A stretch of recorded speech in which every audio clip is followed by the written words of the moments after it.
Good morning all of you. सार्थक पहल बदलाव हमसे है, मैं पुनः एक बार आप लोगों का स्वागत है। सार्थक पहल के माध्यम से हम पढ़ रहे भारतीय कर प्रणाली, और कर प्रणाली के अंतर्गत हमने पढ़ा कि कर प्रणाली कैसी होना चाहिए, कौटिल्य के क्या विचार थे, कॉलबर्ट के क्या विचार थे। कॉलबर्ट ने क्या बोला, बतख के ऐसे पंख नोचो कि वो कम से कम चिल्लाए, कम से कम चिल्लाए। और कौटिल्य ने क्या बोला, मधुमक्खी के छत्ते की तरह, कि कर देने वाले को कोई तकलीफ न। फिर कॉल्डर समिति के बारे में पढ़ा अपन ने। इन्होंने 1957 में कुछ अनुशंसाएं की थी कि विभिन्न प्रकार के कर लगाना चाहिए, ये सब पढ़ लिया। एक कर पढ़ा अपन ने, शून्य लाभ कर।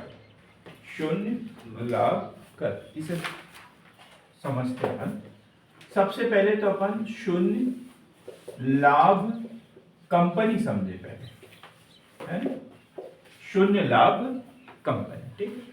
माना कि कोई कंपनी है, 10,000 का निवेश किया उसने, 10,000 का निवेश किया, एक एग्जांपल है, ठीक। और उसने 10% लाभ कमा लिया, लाभ कमा लिया। टोटल लाभ कितना हुआ है उसका, 10%, 10% लाभ कमा लिया। लेकिन ये कंपनी जिस सेक्टर में काम करती है, जो काम करती है, उसका क्या भारत में चलन नहीं है, तो कोई कंपनी उसमें इंटरेस्टेड नहीं है। तो सरकार ने क्या बोला था कि हम इसके ऊपर 7% अनुदान देंगे, 7% अनुदान देंगे, 3% सीमा शुल्क में छूट देंगे। तो इस तरीके से टोटल उसको कितने प्रतिशत छूट मिल रही थी, 10%, 10%। क्लियर हो गया ना, 10%। अब इस हिसाब से जो जो अपन ने कौन सा कर पढ़ा था, निगम कर में क्या पढ़ा था, कंपनी की जो विशुद्ध आय है उसके ऊपर टैक्स लगता है। अब 10% कमाया उसने और 10% की क्या मिल रही है उसको, छूट मिल रही, तो टैक्स कितना देना है, 0। तो इस हिसाब से कौन सी कंपनी हो गई, शून्य लाभ कंपनी हो गई। अब इतना लाभ कमाया है कि वो टैक्स के दायरे में ही नहीं आ रही है। तो ऐसी ढेर सारी कंपनियां, 90% कंपनियां ऐसी हो जाएगी जो छूट लेकर टैक्स के दायरे से बाहर निकलने का प्रयास करेगी। तो इसलिए एक न्यूनतम वैकल्पिक कर की संकल्पना की है। भाई कोई कंपनी चाहे घाटे में क्यों नहीं चल रही, उसको कम से कम इतना टैक्स तो देना पड़ेगा। अब आए समझ में, तो उसको कम से कम 7% जो है वो टैक्स देना ही है। चाहे वो 50% कमाए, तो जितना ज्यादा कमाएगी उतना देगी। लेकिन कोई कंपनी बिल्कुल नहीं कमा रही है, या कमा भी रही है लेकिन जो उसको जो डिस्काउंट वगैरह मिल रहा था उसके कारण वो अब लाभ वाली कंपनी नहीं बची, तो भी उसको कम से कम इतना टैक्स देना ही पड़ेगा। तो इसे क्या बोलेंगे, वैकल्पिक कर या शून्य लाभ कर। और ऐसी कंपनी को क्या बोलेंगे, शून्य लाभ कंपनी। क्लियर है एकदम।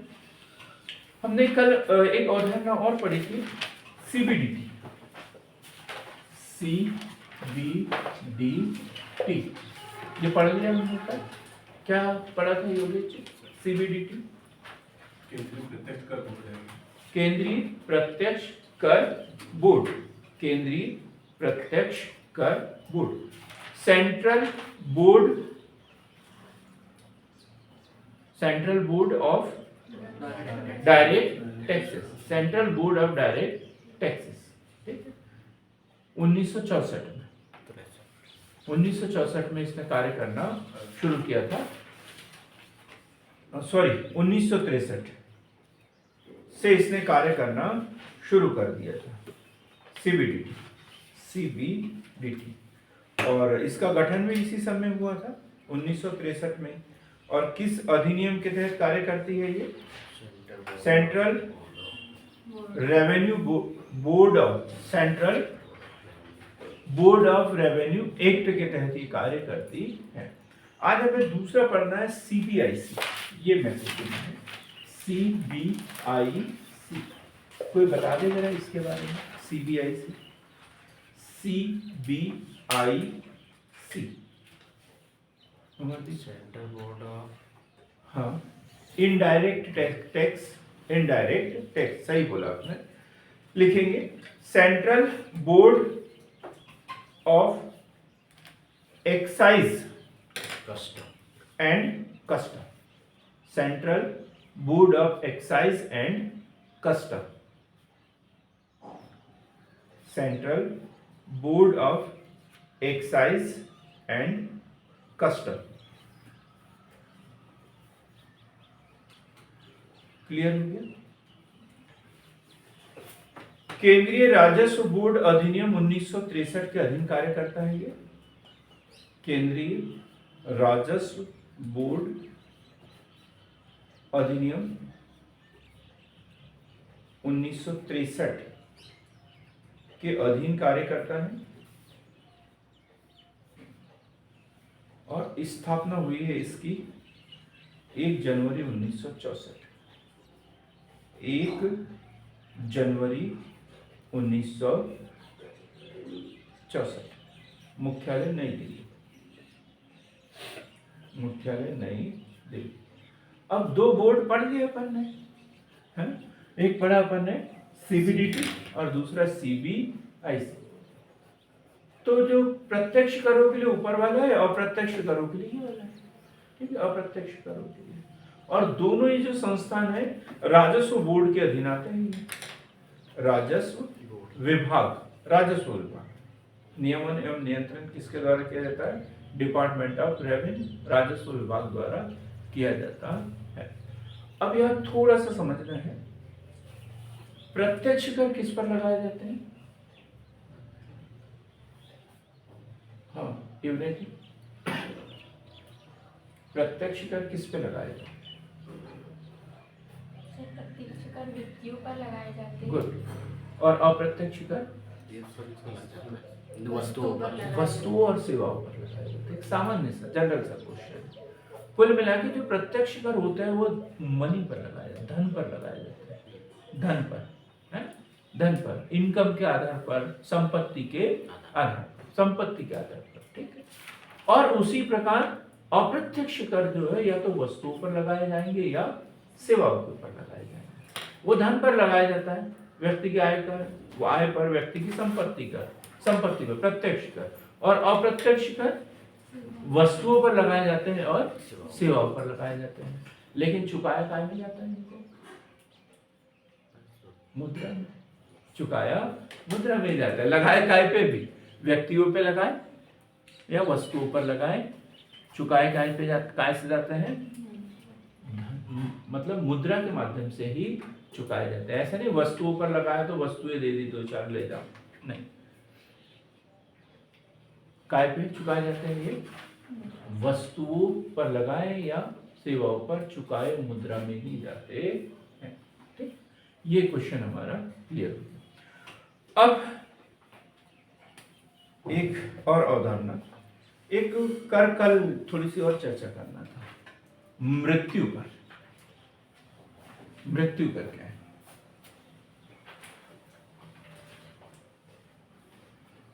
मृत्यु कर ऐसा क्वेश्चन उठा था बीच में। तो एक बोलता है कि जब कोई व्यक्ति मर जाता है तो उसके ऊपर टैक्स लगाया जाता है। हमने बोला चुकाएगा कब? अगला जन्म लेने के बाद।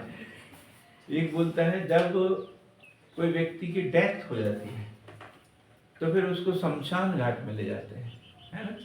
या तो उसे दफनाते हैं या फिर भस्म कर देते हैं, जला देते हैं, दाह संस्कार कर देते हैं। तो उसके ऊपर जो टैक्स लगता है वहां पर, वो मृत्यु का।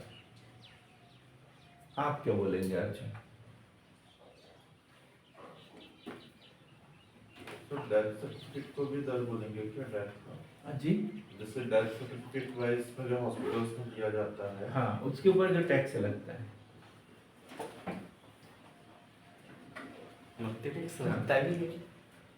हाँ, वही तो पूछ रहा हूँ मैं, वही तो पूछ रहा हूँ। योगेश जी मंद मंद मुस्कुराओ मत यार। अभी इडली खाना है आपको, नीचे चले गए। हाँ? तो बताओ फिर। हाँ? नहीं पता। अभी तो मेरे पास कोई पैसा है नहीं, कोई पैसा है नहीं, लेकिन हो सकता है मेरे रिटायरमेंट तक मेरे पास पैसा वसीयत हो उसके बाद और मैं मर जाऊं, तो मेरी संपत्ति मेरी जितनी संपत्ति होगी वो मेरे बच्चों के नाम ट्रांसफर होगी, उसके ऊपर जो टैक्स लगेगा वो नामांकन का लगता है। वो सब मृत्यु है, वो सब इसके अंतर्गत आता है।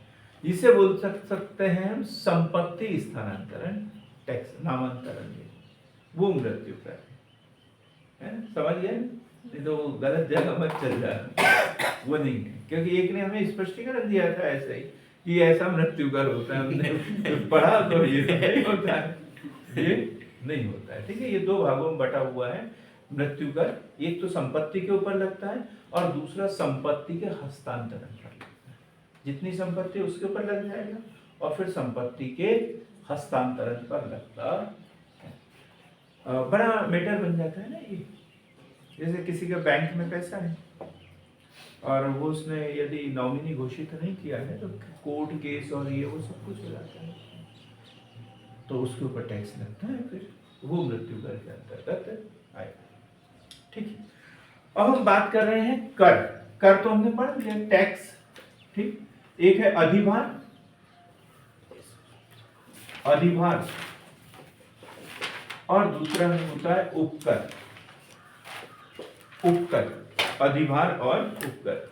अधिभार सरचार्ज, सरचार्ज। उपकर क्या कहलाता है? सेस। और ये क्या कहलाता है? टैक्स। 3-3 नंबर में ऐसे क्वेश्चन बन जाते हैं। कर तो सबको पता चल गया है, अधिभार क्या है और उपकर क्या है? उपकर, अधिभार और उपकर। उपकर मतलब सेस। क्या होता है उपकर? सर उपकर जैसे किसी खास उद्देश्य से हाँ। वस्तुओं पे लगाया जाता है, वस्तु पर पर्यावरण के इससे या ऐसा हाँ, किसी- और सेस क्या है? और अधिभार, हाँ हाँ, अधिभार क्या है? अधिभार ये है कि सर जो टैक्स देते हैं ना उनके ऊपर किसी उद्देश्य से उनकी राशि पर और एक्स्ट्रा लगा दिया जाता है, अगर और एक्स्ट्रा लगा दिया जाता है। ठीक है, बहुत बढ़िया। जो टैक्स आपने ये बताया कोई उद्देश्य से नहीं लगाया जाता, सामान्य होता नहीं है। भाई आपने इतने पैसे कमाए, इतना उत्पादन किया, तो आपको ये टैक्स देना पड़ेगा। लेकिन अधिभार और शेष क्या होता है? निर्धारित लक्ष्य को प्राप्त करने के लिए लगाया जाता है। एक निर्धारित हो सकता है कि वो जो टारगेट रखा था वो पूरा हो जाए तो उसको हम बंद भी कर दें, उसको हम बंद भी कर दें। लेकिन थोड़ा सा अंतर, भारत में तो एक ही जैसा इस्तेमाल किया जा रहा है, शेष और अधिभार को लगभग लगभग एक ही मान लिया गया है, लेकिन दोनों में मूलभूत अंतर है। लिखेंगे जैसे किसी विशेष, पहले अधिभार लिख रहे हैं, किसी विशेष उद्देश्य की पूर्ति के लिए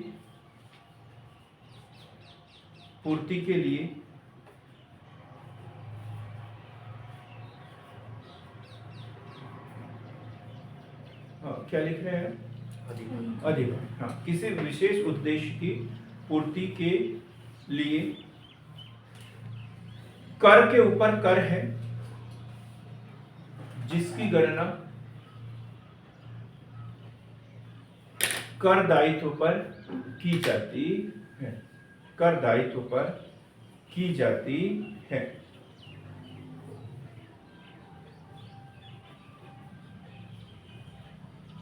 कर दायित्व पर की जाती है। फिर लिखेंगे उपकर, शेष।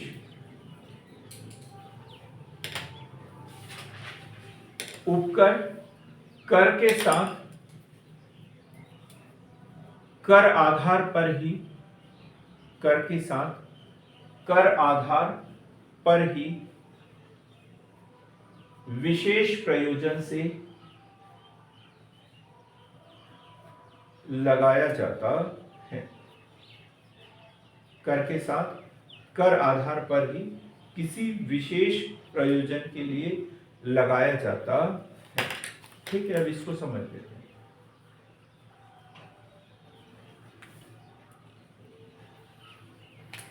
जैसे मान के चले किसी की आय 5 लाख है,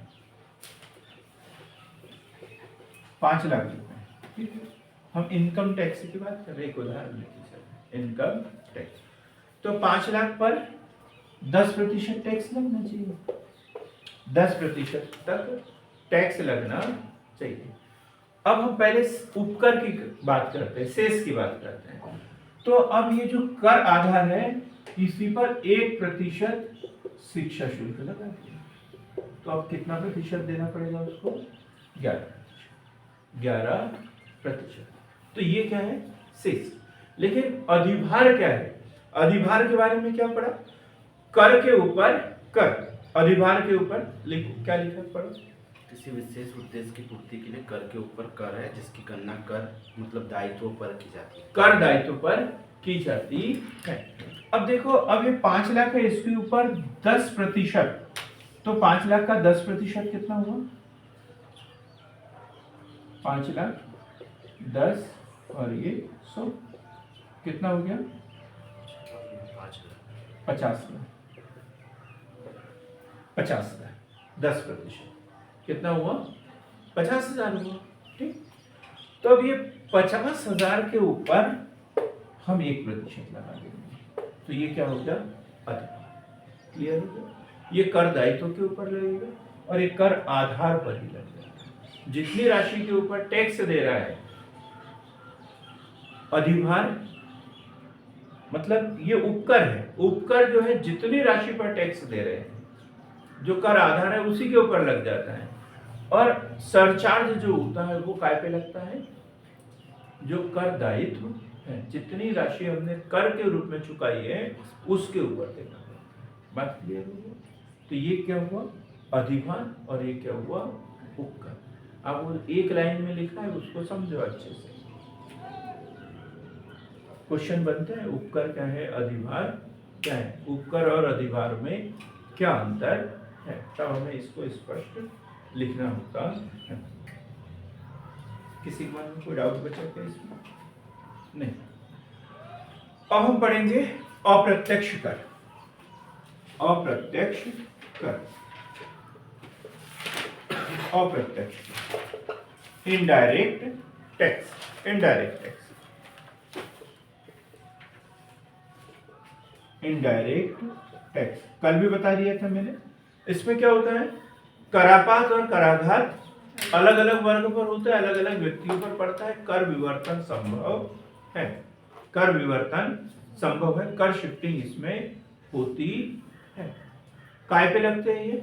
वस्तुओं और सेवाओं पर लगते हैं। कर चोरी थोड़ी सी संभव नहीं है, इसमें कम होती है। क्यों? क्योंकि वस्तु की कीमत में ही शामिल होता है, कीमत में ही शामिल हो जाते हैं, तो इसलिए कर चोरी करना संभव नहीं है। इसका मौद्रिक भार दूसरों पर डाला जा सकता है, मौद्रिक भार दूसरों पर डाला जा सकता है, मतलब कर शिफ्टिंग इसमें की जा सकती है। अब हम पहला कर पढ़ते हैं, सीमा शुल्क। सीमा शुल्क, कस्टम ड्यूटी, सीमा शुल्क, सीमा शुल्क। फिल्मों में देखा होगा आपने, वो जहाज पर इधर उधर माल लाना ले जाना करते तो सफेद वर्दी में पुलिस पहुंच जाती है, बोलते कस्टम ऑफिसर, वो उनकी बात कर रहे हैं। सीमा शुल्क, देश की सीमा से बाहर जाने वाली तथा बाहर से देश की सीमा के अंदर आने वाली वस्तुओं पर लगाया जाता है, वस्तुओं पर लगाया जाता है, लगाया जाता है। इसे इंपोर्ट ड्यूटी भी बोलते हैं, एक्सपोर्ट ड्यूटी भी बोलते हैं। इंपोर्ट एक्सपोर्ट, इंपोर्ट मतलब आयात करना, विदेशों की वस्तुएं हमारे देश में मंगाना, और एक्सपोर्ट अपने देश की वस्तुओं को विदेशों में ले जाकर बेचना। तो सरकार चाहती क्या है इसमें? हाँ? किसकी दर ज्यादा रखेंगे? एक्सपोर्ट की ज्यादा रखेंगे। क्यों? क्यों ज्यादा रखेंगे? क्यों ज्यादा रखेंगे? किसने बोला एक्सपोर्ट की ज्यादा रखेंगे? हाँ जो बाहर से लाई वस्तु है उसकी जाती है। हाँ, इंपोर्ट वाली वस्तुओं पर ज्यादा रखेंगे ना। जो विदेशों से हमारे देश में आ रही है उन वस्तुओं के ऊपर ज्यादा टैक्स लगाएंगे ताकि वो महंगी हो जाए। महंगी होगी तो फिर हम लोग उसे खरीदेंगे नहीं, जब खरीदेंगे नहीं तो फिर अपने देश में बनाएंगे, अपने देश में बनाएंगे। और हम चाहते हैं कि जो एक्सपोर्ट होने वाली वस्तुएं हैं उसके ऊपर कम से कम टैक्स लगे ताकि वो विदेशों में क्या रहे, सस्ती रहे। विदेशों में खरीदते जाएंगे तो हम ज्यादा बनाते जाएंगे, हमारे लोगों को ज्यादा रोजगार मिलेगा, विदेशी मुद्रा की प्राप्ति होगी। ये कोशिश करते हैं। लेकिन कभी कभी एक्सपोर्ट वाली की वस्तुओं पर भी ज्यादा टैक्स लगा देते हैं। क्यों? कहीं ऐसा ना हो कि लाभ कमाने के चक्कर में हमें भूखा रहना पड़े, है ना। गेहूं बहुत महंगा हो रहा है करके हम पूरा बेच दें, अबे हमारे खाने के लिए ही न बचे, तो इसलिए बचा के भी तो रखना पड़ेगा। तो इसके लिए कुछ ऐसी चीजें होती है जो विदेशों में कहीं उत्पादन होता नहीं है, हमारे देश में होता है, तो विदेशी चाहते हैं उसे अधिक से अधिक कीमत पर खरीदना। तो सरकार क्या करती है, उसके ऊपर ज्यादा टैक्स लगा देती है ताकि कोई भी उसे विदेशों में निर्यात न कर सके और हमारे देश में मुद्रा स्फीति नियंत्रित में रहे। ये तो पता चला कि जैसे दाल वगैरह, शक्कर वगैरह इतना उत्पादन होता है कि हमें ही नहीं पड़ता, और हम यदि दाल को, तुअर दाल को विदेशों में निर्यात कर दें तो यहाँ पर 500 रुपये किलो हो जाएगी, तो फिर क्या करेंगे हम? तो इसलिए हम क्या करते हैं, उसके ऊपर टैक्स, निर्यात शुल्क भी ज्यादा रख देते हैं या प्रतिबंध लगा देते हैं, निर्यातों पर ही प्रतिबंध लगा देते हैं कि इन चीजों का निर्यात नहीं करेंगे। क्लियर हुआ? क्या पढ़ रहे थे हम? कस्टम ड्यूटी, सीमा शुल्क। 1962 सीमा शुल्क अधिनियम, सीमा शुल्क अधिनियम के तहत कार्य करता है।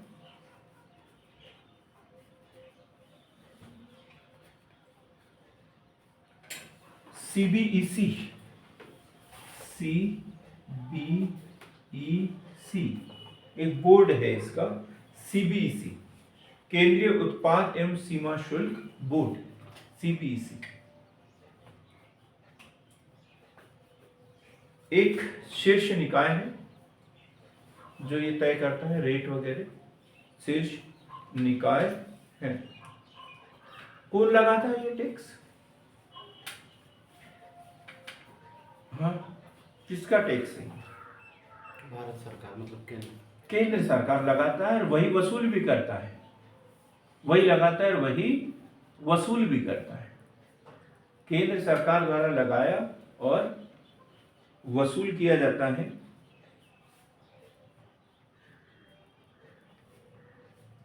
वसूल किया जाता है। फिर क्या करते हैं? फिर क्या करते हैं? खर्च कर लेते हैं केंद्र सरकार।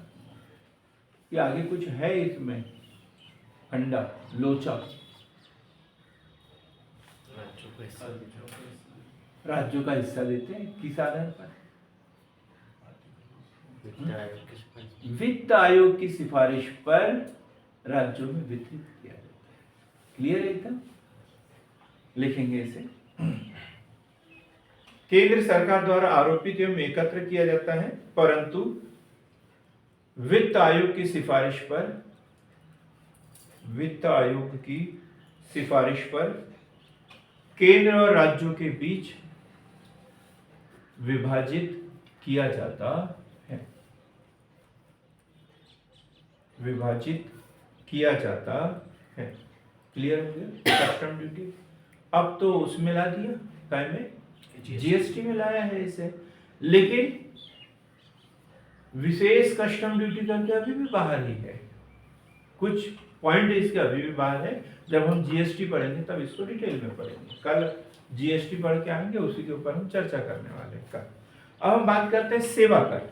दूसरा, सीमा शुल्क के बाद में सेवा कर, सेवा कर, सर्विस टैक्स। ये क्वेश्चन भी पूछा जाता है। सर्विस टैक्स किस समिति के द्वारा अनुशंसा की गई थी? विजय बताएगा, इनको पता है।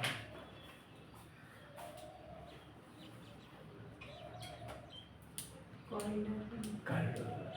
चलो इतना तो दिमाग में है ना, इतना तो दिमाग में है, ये अच्छी बात है। देखो जहां दिमाग में होता है ना, वो मुझे पता चल जाए तो मैं उसे सही कर सकता हूँ, लेकिन जब क्या दिमाग में चल रहा है मुझे पता ही ना हो तो मैं खुद सही नहीं कर सकता। अब आप यहाँ बैठे हो तो सही हो गए, बाहर कहीं रहते तो फिर मैं सही नहीं कर पाता। वो जितनी भी अनुशंसा की थी उन्होंने प्रत्यक्ष कर सुधार, हम पढ़ेंगे प्रत्यक्ष कर सुधार समिति, हम समितियां पढ़ेंगे आगे क्लास में। तो प्रत्यक्ष करों के लिए कौन सी समितियां बनी थी, अप्रत्यक्ष करों के लिए कौन सी समिति बनी थी। अभी हम क्या पढ़ रहे हैं, अप्रत्यक्ष। कल क्या पढ़ रहे थे, प्रत्यक्ष। तो उन्होंने प्रत्यक्ष करों के लिए अनुशंसाएं की थी, ये है। इसके लिए एक समिति बनी थी, वो है राजा चलैया समिति, राजा जे चलैया समिति। ये क्वेश्चन बहुत बार एग्जाम में पूछा गया। किस समिति ने सर्वप्रथम सेवा कर लगाने की अनुशंसा की थी? किस समिति ने? राजा जे चलैया समिति की अनुशंसा पर सर्वप्रथम लागू किया 1 जुलाई 1994 को सेवा कर। 1 जुलाई 1994, 1 जुलाई 1994 में किस पर लगता है ये? सर्विस प्रोवाइडर, सेवा प्रदाता पर है। तो 1994 में जो लगाया था वो लगाया था 3 सेवाओं पर। सामान्य बीमा, 3 सेवाओं पर लगाया था, सामान्य बीमा, दूसरा स्टॉक ब्रोकर और तीसरा टेलीफोन सेवा। टेलीफोन सेवा, टेलीफोन सेवा। और धीरे धीरे फिर हर 2 महीने 3 महीने में नई नई सेवाओं पर टैक्स लगाना शुरू कर दिया। बढ़ते ही बढ़ते चली गई ये सूची कि इनके ऊपर भी टैक्स लगाओ, इनके ऊपर भी टैक्स लगाओ। अभी हम फॉर्म भरते हैं तो उसके ऊपर भी टैक्स लग जाता है, लगता है फॉर्म भरते हैं। ये कुछ लोग तो नौकरी कर रहे हैं, नौकरी कर रहे हैं कुछ लोग, जैसे अपना प्रफुल्ल नौकरी करते हैं। किस विभाग में? पेंशन विभाग में। वहाँ काम करता है। नौकरी किस विभाग में करता है? वो वहाँ काम करता है, वहाँ काम करता है। वो क्या, सेड मैप, सेड मैप के माध्यम से वो विभाग है ना, उसके माध्यम से उसके लिए वो काम करता है, वो तो ठेकेदार है। अब वो जो इनको सैलरी देते हैं उसमें टैक्स भी काट लेते हैं, इनकी सैलरी में से टैक्स भी काट लेते हैं। देखो टैक्स मतलब कितना, सर्विस टैक्स कितना ज्यादा मतलब इफेक्टिव हो गया था। तो धीरे पहले 3 सेवाओं पर लगा 1994 में, धीरे धीरे हर सेवाओं को उसमें शामिल करते चले गए। तो 2011-12 में, 2011-12 तक 119 सेवाओं को इसके अंतर्गत शामिल कर दिया गया। 119 सेवाओं को इसके अंतर्गत शामिल कर दिया गया। अब ऐसा लगने लगा ना कि साले सारी की सारी चीजें काय में आ जाएगी, सेवा कर के दायरे में आ जाएगी। क्या पीने के पानी, इसके ऊपर भी सेवा कर लगा दिया जाए, ऐसे ढेर सारी बातें उठने लगती, कुछ तो छोड़ा जाए। तो फिर 1 जुलाई 2012 को पहली बार नकारात्मक सूची जारी की गई, नकारात्मक सूची जारी की गई। और क्या मतलब था इसका? इसका मतलब क्या था? इन सूची को उस सूची में जो रहेंगे ना उसको बाहर। छोड़ के वो 39 सेवाएं उसमें डाल दी उस सूची में। ये 39 सेवाओं को छोड़कर बाकी सबके ऊपर टैक्स लगा दो, सबके ऊपर टैक्स लगा दो, सबके ऊपर टैक्स लगा दो। कितनी? 39।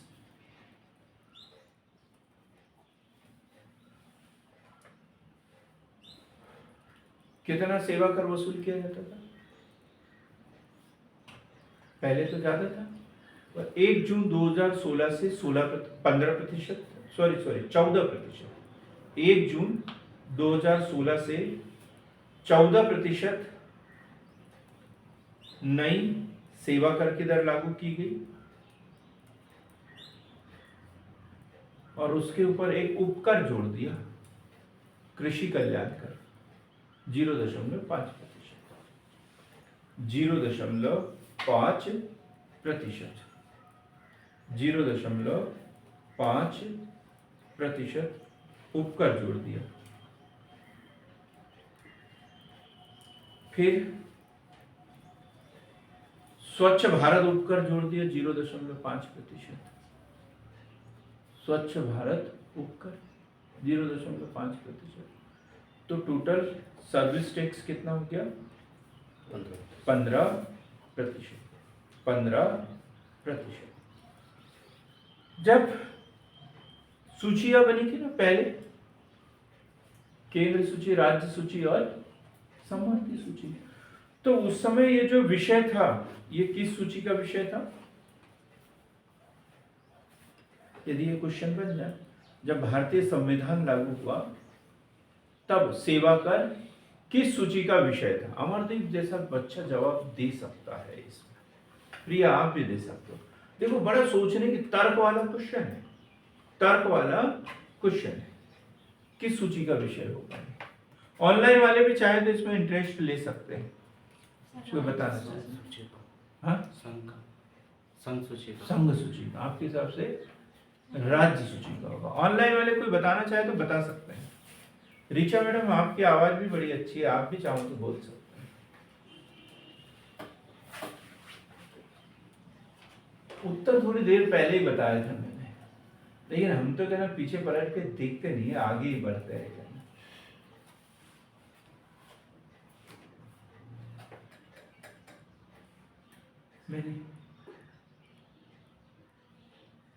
नहीं जयंत कुमार, नहीं ये नहीं है। आपको भी नवरात्र की ढेर सारी शुभकामनाएं। मैंने क्या बताया? 1994 पे तो इंट्रोड्यूस हुआ है, इंट्रोड्यूस हुआ ना 1994 में, तो फिर किस सूची का विषय होगा? अवशिष्ट विषय होगा। नहीं तो हमको बाद में हम ये अवशिष्ट में शामिल करने वाले थे। आप अवशिष्ट में होगा ना ये भाई, अवशिष्ट सूची का विषय था ये, तो उससे पहले तो था नहीं ना। तो जो नहीं है वो काय में है? अवशिष्ट विषय, अवशिष्ट विषय। तो ये अवशिष्ट सूची का विषय है, अवशिष्ट सूची का विषय है। प्रारंभ में भी अवशिष्ट, प्रारंभ में था, प्रारंभ में अवशिष्ट सूची का विषय है, ठीक। लेकिन 2003 में 88वां संविधान संशोधन करके सेवा कर को केंद्रीय सूची का विषय बनाया, केंद्रीय सूची का विषय बना दिया, क्योंकि अवशिष्ट सूची का विषय था, बड़े विवाद होते थे उसमें राज्य और केंद्र के बीच। तो इसे क्या कर दिया? केंद्रीय सूची का विषय बना दिया। कब? 88वां संविधान संशोधन 2003। ऐसे छोटे छोटे क्वेश्चन बन जाते पीएससी के फ्री में, आईएएस जैसे एग्जाम में क्वेश्चन पूछे जाते हैं, सेंटेंस में दिए रहते हैं और हालत खराब हो जाती है। अब यदि यही क्वेश्चन दिए कि जो मैंने आप लोगों से पूछा था, तो सब केंद्रीय सूची पे ही जाते हैं, अवशिष्ट का तो बोलते ये तो सिर्फ मोहमाया है, कहने के लिए है, बाकी कुछ होता ही नहीं है, बोलते अवशिष्ट विषय और छोड़ देते हैं उसको। क्लियर हो गया ये? और फिर क्या हुआ? जीएसटी आया, तो जीएसटी में शामिल हो गया। कारण यही था क्योंकि जब जीएसटी लागू किया तो ये बताया गया भाई हम उत्पाद शुल्क ले लेते हैं 15%, 15-20% उत्पाद शुल्क ले लेते हैं, सेवा कर 15-16% हो गया, तो 15 और 15 30-35% तक चल जाता है। और जीएसटी कितना लेंगे हम? अधिकतम 28%। तो वस्तुओं की कीमतें क्या हो जाएगी? इससे कम हो जाएगी। ये बोला गया था जब जीएसटी लागू किया, तो ये बोला गया था कि इसमें क्या होता है, कैस्केडिंग हो रहा है, मतलब कर के ऊपर भी कर लग रहा है। उत्पाद शुल्क लगा रहे हो, उसके बाद में सेवा कर लगा रहे हो, फिर उसके बाद में वो कस्टम ड्यूटी लगा दोगे, तो ये तो कर के ऊपर ही कर लगते जाएंगे और वस्तुएं क्या हो जाती है? महंगी हो जाती है। तो इसलिए हम जीएसटी कर देते हैं, एक ही कर लगेगा, अलग अलग कर नहीं लगेंगे, तो वस्तुओं की कीमतें क्या हो जाएगी, कम हो जाएगी। ये बोल के ये सारे करों को क्या किया, जीएसटी में मर्ज कर दिया था। सेवा कर हो गया क्लियर आपका। अब हम पढ़ेंगे उत्पाद शुल्क, एक्साइज ड्यूटी, ये भी अप्रत्यक्ष कर। उत्पाद शुल्क, एक्साइज ड्यूटी,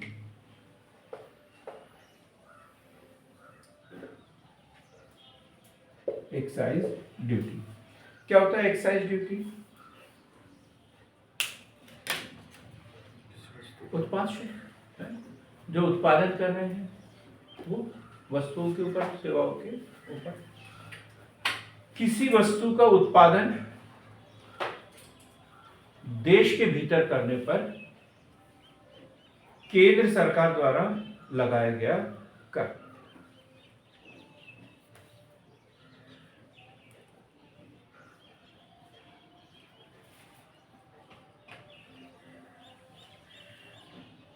ठीक है, एक बार जब मैं ये पढ़ा रहा था तब हमारे एक होनहार स्टूडेंट शांतनु जी ने ये क्वेश्चन पूछा था कि ये जो शराब है, गांजा है, तंबाकू है,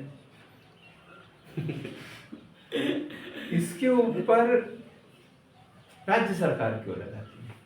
राज्य सरकार क्यों लगाती है? कि तो केंद्र सरकार का कार्य है, तो इनके ऊपर राज्य सरकार क्यों लगाती है, केंद्र सरकार क्यों नहीं लगाती? तो हमने जवाब बताया था उनको, ये मानवीय आधार पर केंद्र सरकार ने बोला कि ये तो बीमारियां हैं, इसके ऊपर हम कर नहीं लगा देते, लेकिन राज्यों को यदि जरूरत हो पैसों की तो वो चाहे तो लगा सकते, वो चाहे तो लगा सकते हैं। इसलिए इन सब चीज़ों पर कौन लगाता है? फिर राज्य सरकार। ठीक, तो क्लियर हो गई बात है। ये देश के भीतर कहीं पे भी उत्पादन हो, किसी भी स्टेट में हो, लगाएगा कौन? केंद्र सरकार। लेकिन किन चीजों को छोड़ दी है? शराब, तंबाकू, गांजा जैसी मादक वस्तुएं, इनके ऊपर राज्य सरकारों द्वारा कर लगाया जाता है।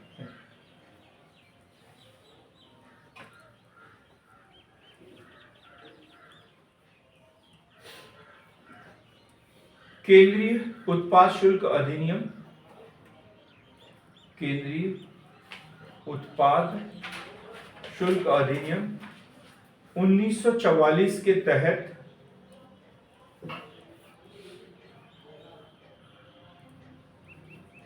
प्रावधानों के तहत केंद्रीय उत्पाद एवं सीमा शुल्क बोर्ड, केंद्रीय उत्पाद एवं सीमा शुल्क बोर्ड के तहत नियंत्रित होता है, नियंत्रित होता है।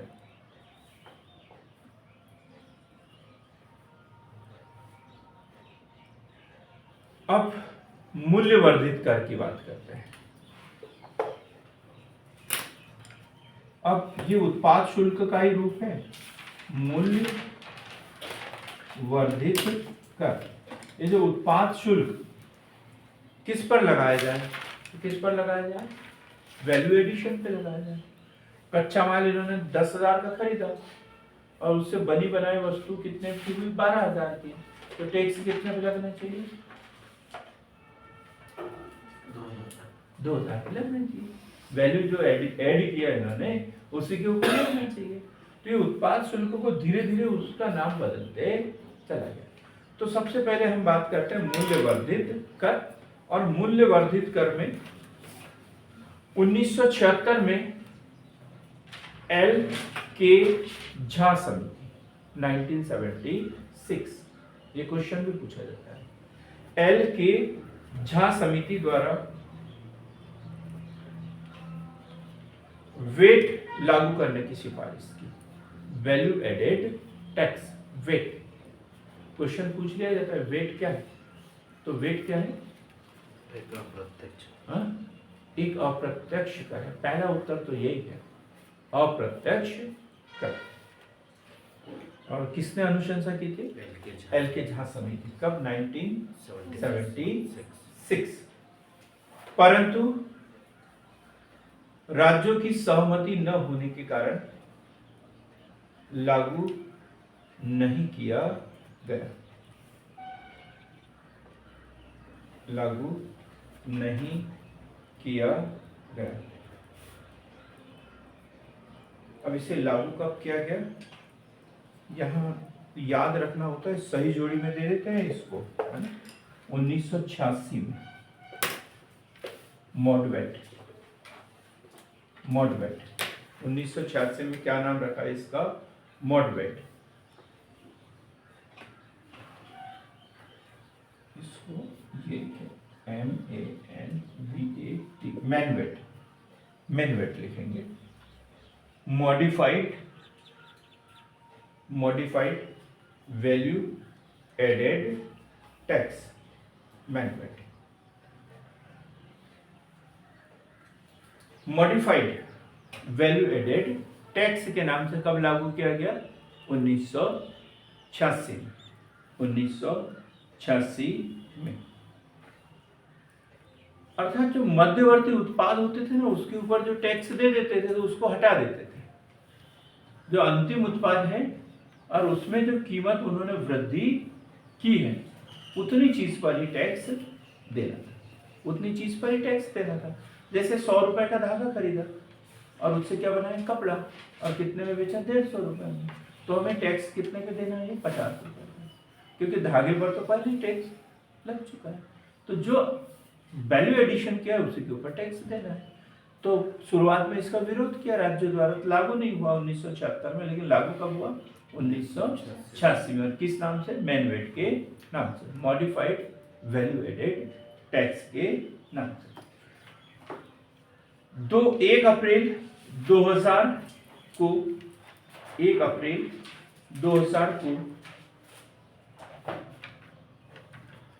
उत्पाद शुल्क के संदर्भ में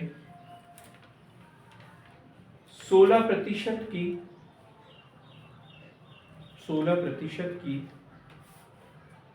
एकमात्र दर के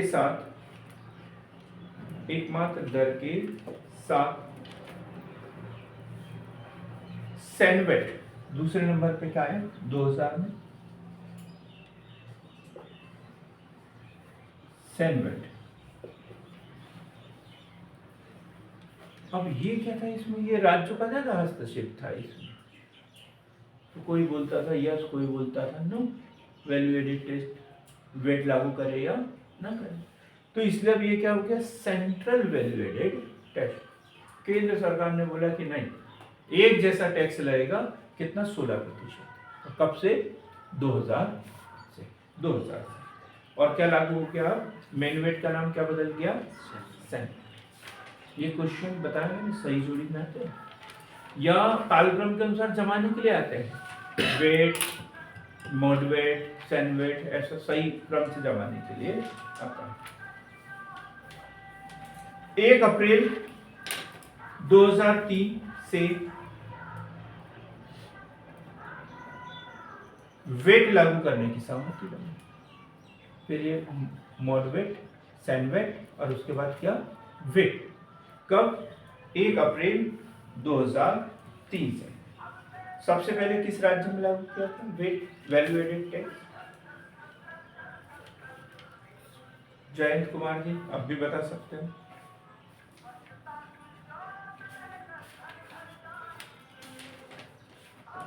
हरियाणा। सबसे पहले कहाँ, हरियाणा। सबसे पहले हरियाणा, और सबसे अंत में उत्तर प्रदेश 1 जनवरी 2008 को।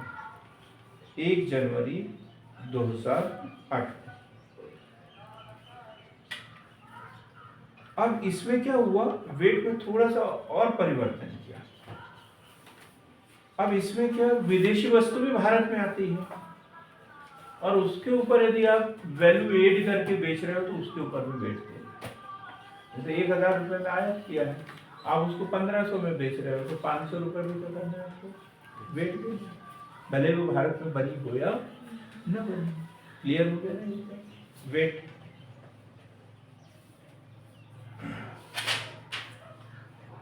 अब हम बात करते हैं केंद्रीय बिक्री कर। केंद्रीय बिक्री कर, central sale tax, sale tax, CST, central sale tax, कौन लगाएगा ये? बिक्री कर किसका, किस सूची का विषय है? राज्य सूची का विषय है, बिक्री कर है ना? मेले वेले इसके ऊपर जो टैक्स लगता है कौन लगाता है? राज्य सरकार लगाती है। तो बिक्री कर अर्थात व्यापार पर लगने वाला कर राज्यों के पास है,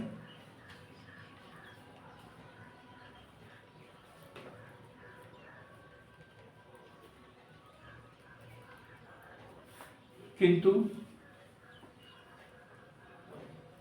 1956 के प्रावधानों के तहत 1956 मतलब राज्य पुनर्गठन अधिनियम 1956, उसमें क्या बोला? वे बिक्री कर कौन लगाएगा? राज्य सरकार, लेकिन केंद्र सरकार क्या लगाएगा उसके ऊपर? केंद्रीय बिक्री कर, वो अपना हिस्सा ले। तो क्या लिखा? 1956 के प्रावधानों के तहत केंद्र सरकार को केंद्रीय बिक्री कर लगाने का अधिकार है।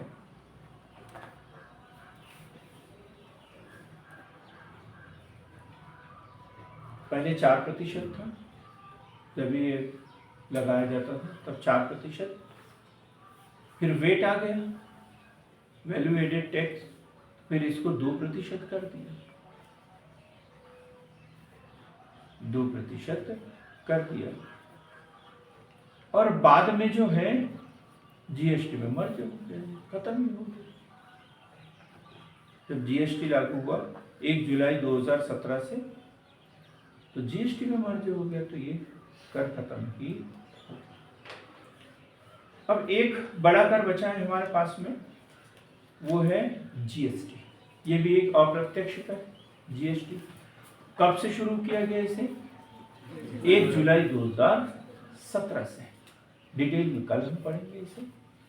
अब 2-3 चीजें और हम पढ़ते हैं। कर अपवंचन पढ़ लिया अपन ने, कर विवर्तन भी पढ़ लिया।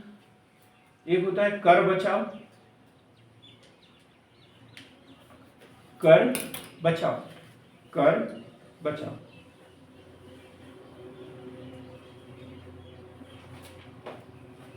मतलब कुछ ऐसे उपाय कर लेना जिससे कर दायित्व में हम न आ पाए। जैसे इनकम टैक्स लगता है तो होम लोन ले लो, होम लोन ले लो, तो जितनी होम लोन में राशि जाती है उसके ऊपर टैक्स नहीं देना होता है। तो ऐसे ढेर सारे उपाय जो अपनाते हैं, जैसे LIC कर लो, वो भी उसमें भी नहीं लगता। PPF अकाउंट होता है, उसमें पैसे डाल के चलो, जितनी राशि डालोगे उतनी राशि के ऊपर टैक्स नहीं देना होता। तो ये जो उपाय अपनाए जाते हैं वो क्या कहलाते हैं? कर बचाव, कर बचाव। एक महत्वपूर्ण अवधारणा anti dumping duty, dumping duty और anti dumping duty. Anti dumping duty ये महत्वपूर्ण अवधारणा है। Anti dumping duty, anti dumping duty. Dumping क्या होता है ये समझो पहले। डंपिंग, डंपिंग यानी क्या होता है? यूनिट डंप, डंप करना है कहीं पे ले जाके छोड़ देना, डाल देना।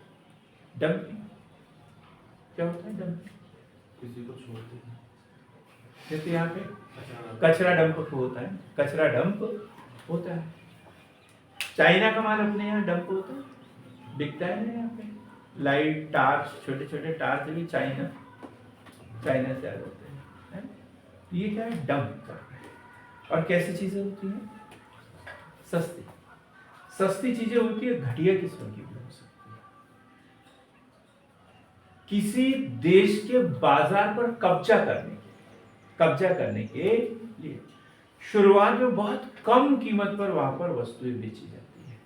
अपने देश के अनुपयोगी वस्तुएं पड़ोसी मुल्क में गरीब देशों में कम कीमत पर बेच दी जाती है। इसे क्या कहते हैं? डंपिंग। हमारा उद्देश्य पवित्र नहीं होता उसमें, डंपिंग में पवित्र नहीं होता, क्योंकि हम वहाँ का कल्याण करना चाहते हैं, ये हमारा उद्देश्य नहीं होता। हम क्या चाहते हैं कि वहाँ के लोग हमारी वस्तु से परिचित हो जाए, विश्वास हो जाए कि हमारी चीज़ें कैसी मिलती है, सस्ती मिलती है, हमारी चीज़ों का उन्हें उपयोग करने की आदत पड़ना चाहिए। और जब उपयोग करना शुरू कर देंगे तो फिर हम उसकी कीमत भी बढ़ा देंगे। ये होता है। क्लियर हो गया? डंपिंग। हाँ। जियो का जो अपना गुड, रिचार्ज, बिल्कुल सही उदाहरण, बहुत दिन के बाद सही बात बोली। बहुत दिन के बाद, है ना? जियो कोई एक तरीके, इससे डंपिंग की श्रेणी में इसलिए नहीं लाते क्योंकि अपने देश की कंपनी है, इसलिए। यदि दूसरे देश में ये काम कर रही होती तो उसे डंपिंग ही बोलते हैं। हुआ तो शुरुआत वैसे ही हाँ, हुआ वैसे ही।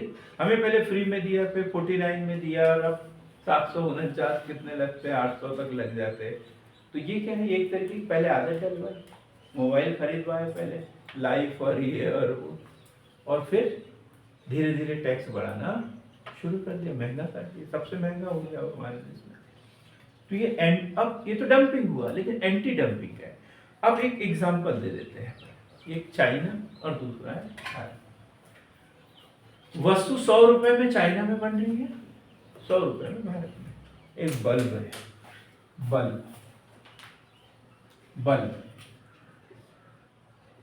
ये भी बल्ब है, ये भारत है और ये चाइना है। यहाँ पे भी बल्ब 100 रुपए में बन रहा है और हमारे यहाँ 130 रुपए में बन रहा है, 130 रुपए में। ये कितने में बना रहा है? 100 रुपए में।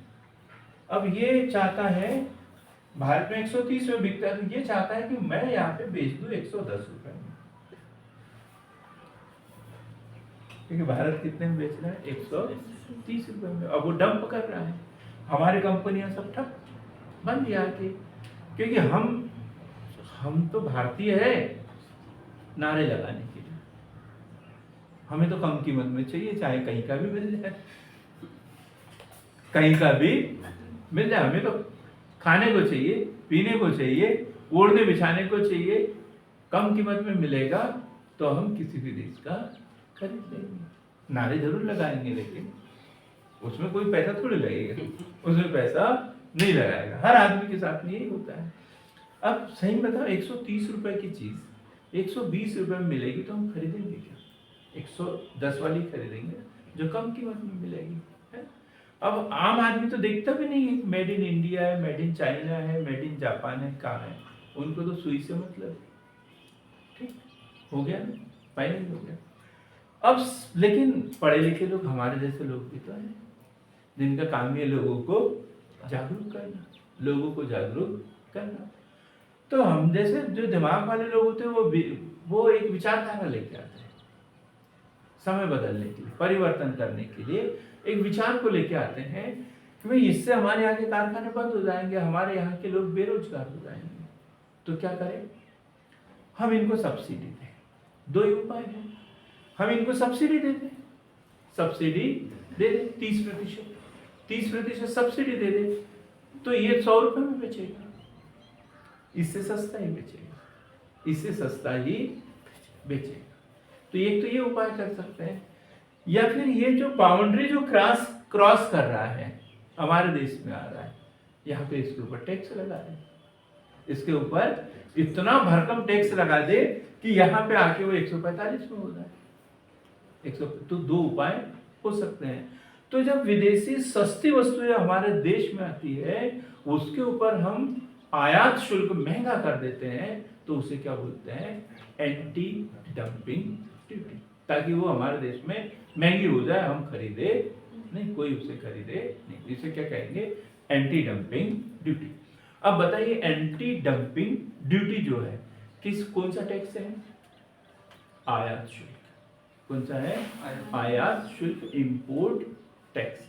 आयात शुल्क है एक प्रकार का अप्रत्यक्ष कर है, विदेशों से होने वाले आयात पर लगाया जाता है।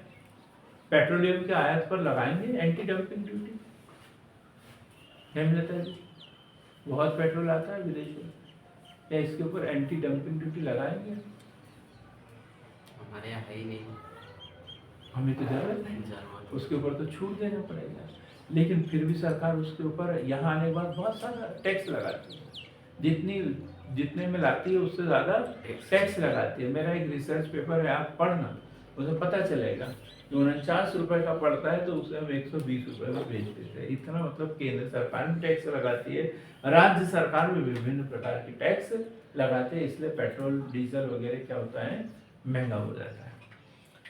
तो चलो आज के लिए इतना ही, कल मिलते हैं ऐसी बेहतर क्लास के साथ में। कल हम पढ़ेंगे जीएसटी शुरू से लेकर आखिरी तक।